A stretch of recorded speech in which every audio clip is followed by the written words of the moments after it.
I would like to thank HFSP for funding my postdoctoral work. So I study cell-fate decision in single cell, specifically in the context of cancer therapy relapse, where when cancer cells are given with drug, most of the cells die, but some cells survive, and they become resistant. So one explanation can be that it is because of mutation. Sorry, I want to go back. Yeah, because it can be because of genetic mutation, but we see the same behavior in the isogenic cells, where they start with a similar cell state, but still choose contrasting fates, where most of them die, but some survive. So how does this happen? Okay. So there can be two options. One is like pre-existing differences. So there can be some rare cells which are in a state which can favor their response in the presence of drug, and then they survive. And the option two can be drug-induced differences. Upon exposure with the drug, they can go in a state which can favor them to become resistant.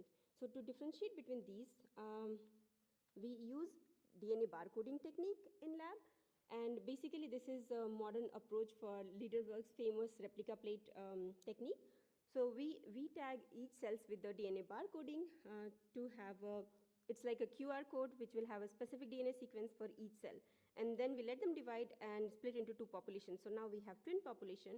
And when these populations are treated with the drug, if the resistant cells survive at the same barcode in both the population, that means the difference was present before.